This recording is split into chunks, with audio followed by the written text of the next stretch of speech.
La sexualidad es una parte central en los seres humanos. Está presente en todas las etapas de la vida y en la adolescencia no es la excepción. El placer y el disfrute pleno de nuestra sexualidad son indispensables para el bienestar físico, social y emocional. Por eso en esta ocasión, en nuestro segmento Vida Saludable, vamos a conocer cuáles son nuestros derechos sexuales y reproductivos y cómo fue que históricamente estos derechos se conquistaron a través de la lucha de hombres y mujeres alrededor del mundo. Vamos a ver esto.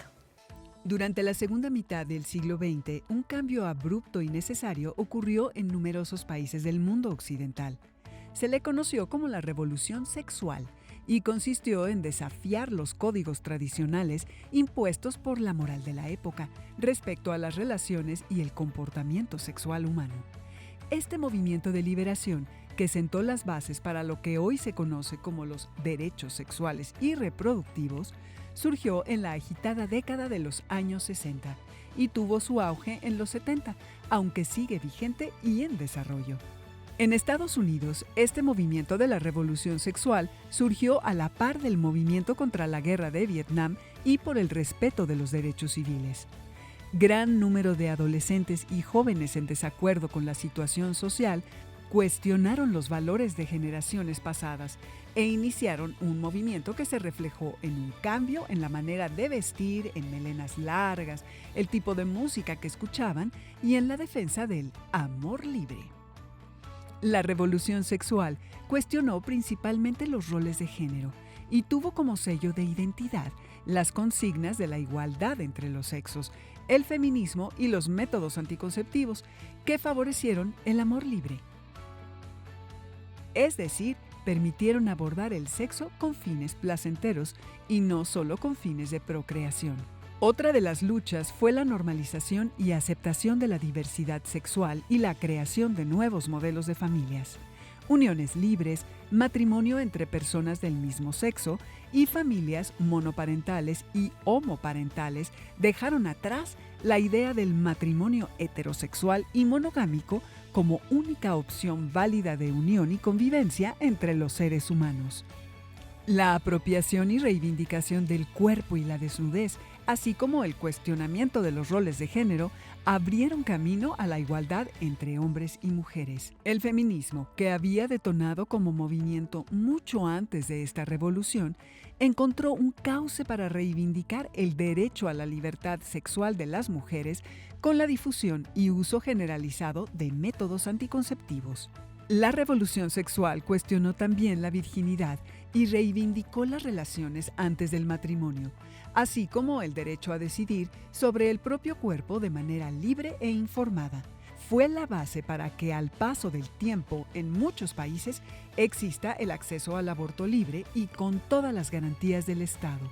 Muchos de los cambios revolucionarios en las normas sexuales se han convertido hoy en día en reglas aceptadas, legítimas y legales, que le han hecho justicia a la libertad, a la sexualidad y a la dignidad humana. Debemos reconocer que el hecho de que los derechos sexuales y reproductivos sean actualmente parte de nuestros derechos humanos es el resultado de esta lucha histórica de gran trascendencia.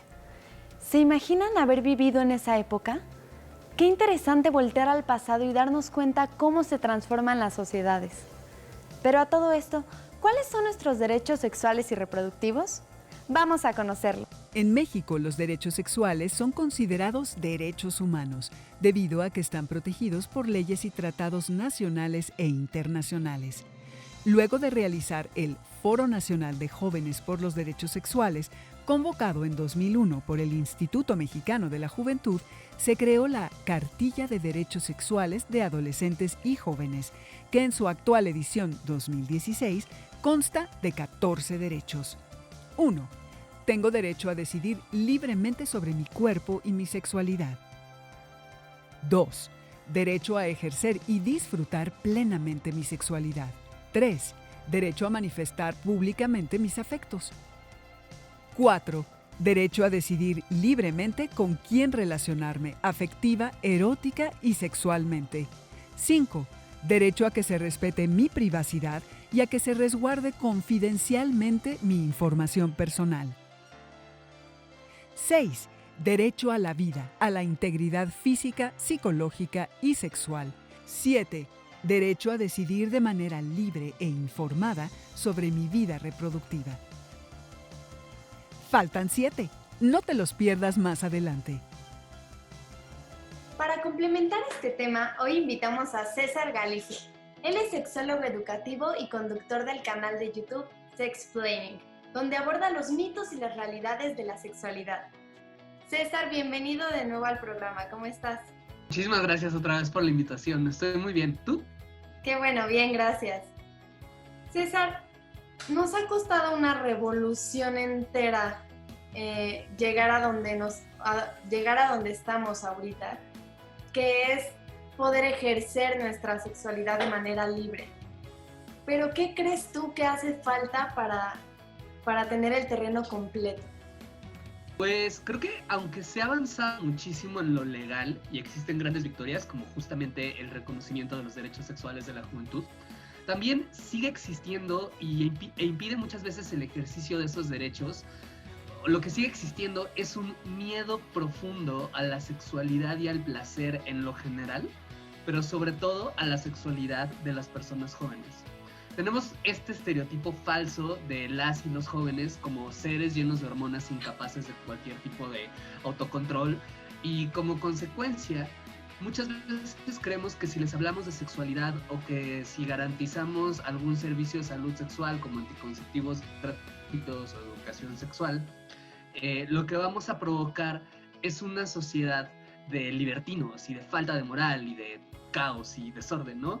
Y eso es completamente falso. De hecho, se ha comprobado que mientras más libertad y educación sexual exista y mientras mejores sean los servicios de salud sexual en una población determinada, van a haber menos abusos sexuales, menos embarazos no deseados, menos transmisión de infecciones y mucha más responsabilidad y placer a la hora de ejercer la sexualidad. Es decir, va a haber una sexualidad más responsable, que creo que es lo que muchas personas estamos esperando, deseando. Y creo que hace falta que los adultos pierdan o perdamos el miedo a reconocer a los jóvenes como actores legítimos de su propia vida y su propia sexualidad. Y de esta manera poder darles la educación sexual y el acceso a los derechos sexuales y reproductivos y servicios sexuales de salud que genuinamente merecen para que puedan tomar las decisiones responsables que esperamos de ellos. Y tú que tienes mucho contacto con los jóvenes por tus redes sociales, ¿qué crees tú, o más bien, qué te escriben más los jóvenes como inquietud? ¿Cuáles crees que sean sus mayores inquietudes respecto a la sexualidad? Sobre todo creo que, por ejemplo, cuestiones de amor, ¿no? Desde cómo ligar con una crush, ¿no? Cómo detectar una relación violenta, cómo poder vivir relaciones libres de machismo, cómo poder salir del closet o cómo poder hablarlo, sobre todo con los padres, ¿no? Cómo tener relaciones sanas, saludables, felices, duraderas. Ese tipo de cosas creo que son las que más preguntan, ¿no? Sobre sexualidad suelen preguntar mucho mitos sobre la masturbación. Creo que hay mucho interés en los y las jóvenes como para saber cómo hacerlo también de una forma saludable. Y también preguntan mucho acerca de la primera relación sexual, ¿no? Cómo decidir cuándo es momento para tenerla, cómo tenerla de una manera libre, de una manera decidida, de una manera pensada, cómo protegerse, entre otras cosas, ¿no? Creo que, a diferencia de lo que piensa la mayoría de la gente, las y los jóvenes tienen mucho interés en vivir relaciones sanas, tienen interés en vivir relaciones placenteras, relaciones comprometidas, y creo que es nuestra responsabilidad otorgarles los recursos para que puedan resolver sus dudas y puedan vivir su sexualidad de forma libre, consciente, placentera y segura. Y hablando de esta libertad que dices tú, ya tenemos derechos sexuales y reproductivos, pero ¿crees que a los jóvenes todavía les cuesta trabajo ejercerlos? Y si sí, ¿por qué crees que sea esto? Creo que les cuesta mucho y hay varias razones. Parte es la desatención o el mal estado en que se encuentran varios servicios de salud del país. Parte es la desinformación que existe y la falta de acceso a ciertos recursos educativos donde puedan acceder a información veraz y científica sobre salud sexual. Y parte creo que también tiene que ver, y regreso con esto a la primera pregunta, creo que es el hecho de que cuando quieren ejercer estos derechos, muchas veces se encuentran con adultos que les cierran el paso y les dicen, tú no deberías de preguntarte esto, tú no deberías hacer lo otro, tú no deberías de andar con tal persona, tú no deberías de vivir tu libertad, ¿no? Y entiendo, si hay algún adulto o adulta viéndome, entiendo que la sexualidad de los y las jóvenes pueda provocar miedo, ¿no?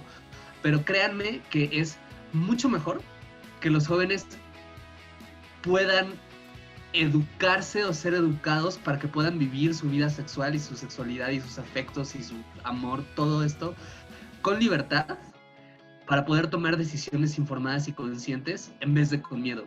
Porque lo primero, la libertad, lleva a pensar cuál es la vida que quiero y cómo puedo trabajar para tenerla. Y lo segundo, el miedo, solo te lleva a actuar desde el impulso, desde el pánico, la desinformación. Y eso es lo que está detrás de muchos de los peligros o consecuencias negativas que sabemos que puede tener el ejercicio de una sexualidad que precisamente no sea libre, informada, responsable y consciente. ¿Y podrías mencionarnos cuáles son los mitos que existen respecto a la libertad sexual justo cuando estamos en la adolescencia, que es donde más queremos recibir información? Pero sí, existen muchos mitos que nos impiden ejercer esta libertad que ya deberíamos tener. Hay muchos mitos, pero creo que los más peligrosos son los mitos que tienen que ver con el machismo, ¿no? Todas las creencias que tengan que ver con la suposición de que, por ejemplo, el valor de una mujer depende de que su sexualidad sea pura y casta, ¿no? Como todas las creencias que también afirmen que los hombres somos seres incapaces de controlarnos sexualmente, que todo el tiempo queremos sexo, que es una necesidad biológica, ¿no? Que es algo, por ejemplo, falso, nadie se ha muerto por no tener relaciones sexuales, ¿no? Como si hay gente que se ha muerto por dejar de comer o de dormir, ¿no? Cosas que sí son necesidades. Ese tipo de mitos que tienen que ver con el machismo creo que son los más peligrosos, porque son mitos que no solo desinforman, sino además están detrás de muchísimas situaciones de violencia, sobre todo situaciones de violencia de género, ¿no? También hay mitos de la homofobia o la transfobia, ¿no? Mitos que dicen que ser una persona homosexual o ser una persona trans está mal, o es una enfermedad, o es una desviación. También son creencias que no están validadas de ninguna manera por la ciencia, ¿no? Al contrario, la ciencia sabemos que no hay nada de malo, es completamente normal y natural tener estas orientaciones sexuales o esta identidad de género, ¿no? Pero bueno, creo que esos son o sea, como hablando muy generalmente, creo que esto es lo que está detrás de varios mitos y es lo que los vuelve de repente muy peligrosos. En general, cualquier creencia que equipare la sexualidad de una persona con su calidad moral, creo que es falsa y es peligrosa. Oye, me encanta esto que dices, hablando justo de los jóvenes, de la adolescencia, porque creo que como sociedad nos falta mucho para cambiar y abrir nuestras mentes. Y justo mi pregunta va a eso. ¿Tú cuál crees que sea nuestro papel como sociedad para que estos derechos sexuales puedan cumplirse de manera efectiva y para dejar de crear estos estigmas respecto a la sexualidad? Creo que tenemos que apoyar a los jóvenes de todas las maneras que sean posibles a que puedan recibir la educación y los servicios de salud que merecen, ¿no? Y es en realidad bastante sencillo, ¿no? Responder dudas cuando podamos, cuando sepamos, cuando no, derivar a los expertos, ¿no? Que sí sepan, y mejor todavía, podemos buscar respuestas juntos, ¿no? Porque los padres y madres de familia no tienen que saberlo todo, hay muchísimas cosas que no saben o que les puede dar algún miedo, pueden tener algún tipo de sesgo o algún tipo de estereotipo, prejuicio, y no está mal, ¿no? O sea, no pasa nada, pero se pueden buscar respuestas juntos, nos podemos educar colectivamente como sociedad, podemos dejar de ver la sexualidad con miedo y comenzar a acercarnos con curiosidad, ¿no? Para ver, ok, ¿de qué se trata todo esto? ¿Dónde puedo buscar información? ¿Qué cosas puede que no quiera ver, pero que de repente la ciencia esté diciendo y que incluso me puedan ayudar a tener una vida sexual más feliz, ¿no? Más libre, más placentera, incluso si al inicio me retan, ¿no? Entonces, creo que esa es una forma en la que podemos comenzar a ayudar a los jóvenes. ¿Y qué crees tú que le falta al Estado y a nuestras instituciones para fomentar la libertad de expresión y de nuestra sexualidad? Creo que comprometerse genuinamente, no solamente en lo legal, como en la ley que está escrita, sino también y sobre todo en accionar esa ley, en buscar que esas leyes se cumplan, se respeten y lleguen al alcance a todas las personas del país, para que justamente se puedan respetar los derechos sexuales y reproductivos de la juventud, ¿no? Y creo que también que desde las instituciones del Estado haya más promoción de que las personas que están en el poder, en cualquier poder, sea los poderes legislativos o sean personas que están en el salón de clases, ¿no? Cualquier persona en poder tome decisiones que se apeguen a la ciencia y no a ideologías conservadoras. Vamos a seguir platicando con César Galicia, pero antes vamos a ver la segunda parte de esta cápsula de la Cartilla de Derechos Sexuales de Adolescentes y Jóvenes de la CNDH. Los adolescentes y jóvenes mexicanos deben gozar de sus derechos sexuales, así como de las garantías para su protección, sin distinciones de origen, género, edad, discapacidades, condición social, de salud, religión, orientación sexual, identidad de género, estado civil o cualquier circunstancia que atente contra la dignidad humana. La Cartilla de Derechos Sexuales de Adolescentes y Jóvenes de la CNDH contempla 14 derechos, de los cuales ya vimos los primeros 7. Vamos por los que faltan. 8. Tengo derecho a la igualdad, a vivir libre de prejuicios y estereotipos de género. 9. Derecho a vivir libre de discriminación. 10. Derecho a la información actualizada, veraz, completa, científica y laica sobre sexualidad. 11. Derecho a la educación integral sobre sexualidad. 12. Derecho a los servicios de salud sexual y reproductiva. 13. Derecho a la identidad sexual, a construir, decidir y expresar nuestra identidad de género y orientación sexual. Y 14. Derecho a la participación en las políticas públicas sobre sexualidad y reproducción. Estamos de regreso con César. César, estamos de regreso contigo. Bienvenido. Estábamos hablando Muchísimas gracias. de cómo fomentar a nuestros jóvenes su libertad sexual y poder seguir con nuestros derechos y poder cumplirlos.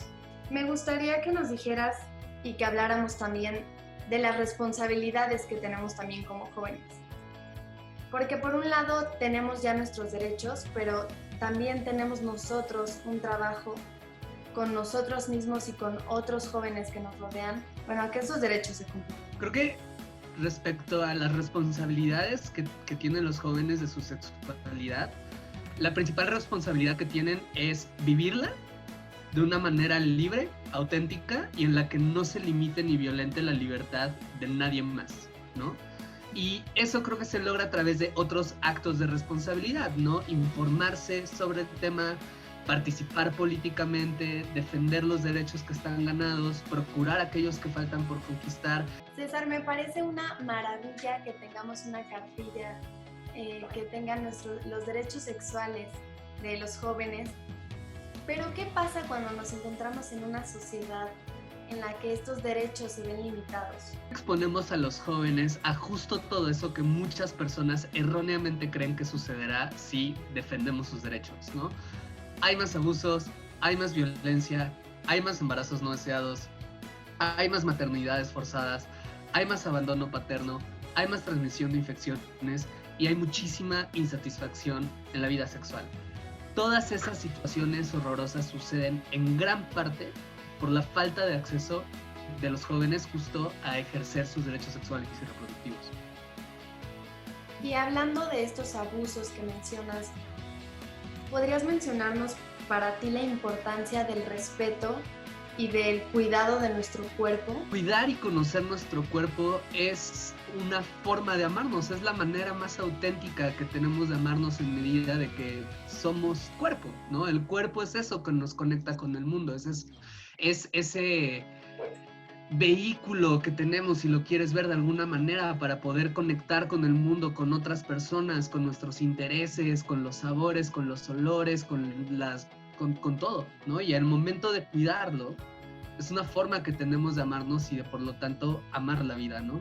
Y solo poniendo el respeto y el cuidado del cuerpo propio y el de las demás personas, ¿no? Solo poniendo eso en primer lugar, es que vamos a poder construir una sociedad con la libertad y la felicidad sexual que merecemos. ¿Y cómo podrías definir que tenemos una relación sana con nuestro cuerpo y con nuestra sexualidad? ¿Cómo podemos identificar que esa relación existe? Es muy complicado, pero una forma de definirla, o más que una forma, una herramienta para definirla, es a través de un concepto llamado autenticidad, ¿no? Y la autenticidad se refiere a que podamos vivir la relación con nuestro cuerpo y con nuestra sexualidad justo de una forma auténtica, ¿no? La autenticidad consta de dos componentes. El primero es, soy capaz de reconocer y atender las necesidades de mi cuerpo. Es decir, soy capaz de saber lo que mi cuerpo necesita, de notarlo, de atenderlo. Y el segundo punto es, soy capaz de comunicar esas necesidades de forma clara y empática, de forma sana, de forma en que la otra persona pueda entender y yo me sienta cómodo con eso que necesito, que estoy diciendo que necesito, ¿no? Si alguna de esas dos preguntas respondes que no, o que no estás seguro, segura, entonces ahí vale la pena ver qué está sucediendo, ¿no? ¿Qué es lo que está pasando? Que o no puedes detectar claramente qué es lo que necesitas, o no puedes comunicar claramente lo que necesitas, ¿no? Si hay autenticidad, esa es una forma de construir constantemente una relación sana con el cuerpo. César, y ahora me gustaría que te dirigieras a los jóvenes, específicamente a ellos, y que les pudieras decir qué pueden hacer para defender y para ejercer sus derechos, para que ya no pasen más por encima de ellos y ellos puedan ser capaces de defender sus derechos y de llevarlos a cabo, porque los derechos existen, ahí están, pero yo como joven, ¿cómo le hago para defender mis derechos? Lo más importante es que reconozcan los derechos como lo que son, algo que tienen solo por el hecho de existir. Solo por el hecho de existir, ya tienen esos derechos sexuales y reproductivos, ya los merecen, ya la ley los protege. Y creo que solemos ver también a los jóvenes de una manera en la que los vemos como personas incompletas. Como los vemos como adultos en formación, como que en algún momento van a llegar a ser adultos, lo que pasa es que los vemos justo así, como personas que no están completas y por lo tanto no deberían de tener control sobre sus vidas, o no tienen capacidad de decisión, o no saben lo que quieren, o su opinión no importa, ¿no? Esto que se conoce como adultocentrismo, ver solo el mundo a través de los ojos de los adultos y no considerar a los jóvenes como eso, personas con agencias, personas con voluntad, personas con deseos propios, ¿no? Y creo que en medida de que los jóvenes y las jóvenes se vean a sí mismos, reclamen ese justo derecho de verse a sí mismos y a sí mismas como personas completas, como personas autónomas, como personas que claro que están en un camino de desarrollo, pero eso no significa que su opinión sea menos o no sea válida, o que lo que sienten o necesitan no sea válido, y que reconozcan precisamente que estos derechos sexuales los merecen, son válidos, ya es una cosa que está escrita en la ley, ¿no? O sea, que ya es algo que les corresponde de nuevo solo por el hecho de existir. Solo así, ¿no? Es como van a poder, o es lo que yo sugeriría que hicieran para comenzar entonces a preguntarse qué pueden hacer, cómo le pueden hacer, cómo partiendo de ese punto, ¿no? Pueden reclamar también su derecho a tener una sexualidad libre. César, en este país existen muchas zonas indígenas y a esos chavos, digamos que no les llega esta información, ¿no? Ellos no conocen que tienen derechos sexuales porque en esas mismas zonas existen costumbres que chocan con estos derechos. ¿Cuál crees que sería la solución a esto? Creo que es necesario mayor compromiso del Estado y de las instituciones para poder justamente llevar esta información a esas comunidades de una manera en la que se considere justo la sensibilidad requerida para poder considerar estos usos y costumbres, ¿no? Y presentar esta información de manera en la que pueda ser clara para todas las personas y de manera en la que se pueda establecer por qué los derechos sexuales y reproductivos son una cuestión que promueve justamente la libertad, la salud, la existencia, el bienestar de todas las personas, ¿no? Entonces, creo eso, o sea, creo que lo que se necesita o la principal solución es eso, ¿no? Como mayor compromiso de parte de las instituciones del Estado para poder llevar esta información de una manera en la que se pueda establecer un diálogo verdadero entre estas comunidades, estas personas, estas creencias y pues este discurso que viene más de este lado. ¿Pero qué crees que como sociedad nosotros podemos hacer para ayudar a que estos derechos se den a conocer? Para que no sea solo algo de que ya me obstruyeron el paso para cubrir mis derechos y de esa forma sé que los tengo. ¿De qué forma podemos llegar a ellos sin necesidad de que se hayan quebrantado para poder conocer que existían? Creo que es importante que pues nada más hablarlos, ¿no? Conocerlos de entrada, hablarlos, reconocerlos, saber que ahí están. Gran parte del problema de los derechos en general es que creo que no los conocemos. Y como no los conocemos, justo se presta a eso para que puedan haber muchísimos abusos de parte desde autoridades oficiales hasta autoridades no oficiales, o en general como otras personas. Entonces, conocerlos, ¿no? O sea, hablarlos, discutirlos, generar material en internet, en las personas que tengan más presencia en internet, ¿no? Y si no, simplemente platicarlos con las personas con las que están alrededor para decir, ok, estos son los derechos que tenemos, estas son las vías que tenemos de defenderlo, estas son las cuestiones que merecemos solamente por ser ciudadanos o ciudadanas de este país, ¿no?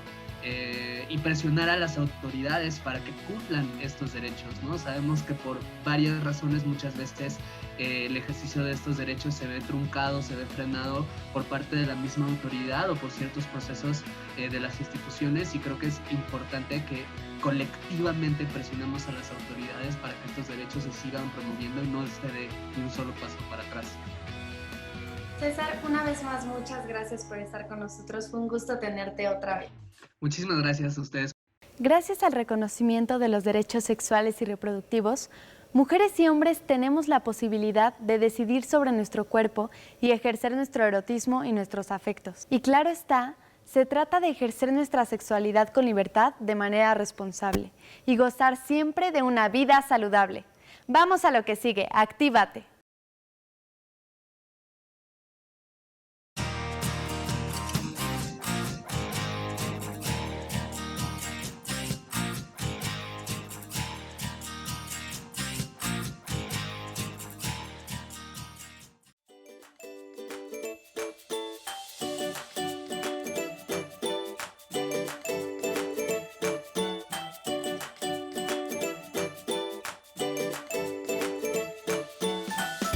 En esta ocasión vamos a ver una pausa activa de juego tradicional. Se llama Mar y Tierra. Con esta pausa vamos a trabajar lo que son puntos cardinales. Vamos a pedirle al niño, cuando diga mar, va a dar un paso al frente o un salto al frente. Cuando diga tierra, va a dar uno hacia atrás. Cuando yo diga aire, va a dar a la derecha. Y cuando diga fuego, va a dar un paso a la izquierda o un brinco a la izquierda. Podemos hacerlo con paso o con salto, dependiendo de nuestros propios alumnos. Mar, tierra, aire, fuego. Nosotros se los vamos a estar repitiendo constantemente a los niños y ellos tienen que hacer este ejercicio. Lo podemos hacer por hilera o por fila, dependiendo de tu maestro, cómo te acomodes. Y podemos dividir también al grupo del lado derecho y del lado izquierdo. podemos hacer que ellos mismos se diviertan haciendo esta actividad. Cuando vean que alguno de sus compañeros se equivocan cuando hago el movimiento o el profesor puede decir, en lugar de mar al frente, va a decir tierra y el alumno tiene que saber a dónde va. Pueden ocupar ustedes las variantes. A lo mejor igual en lugar de utilizar mar, tierra, puede utilizar norte, sur, este y oeste. Y este tiene la vinculación con la parte de matemáticas. Espero que les haya servido.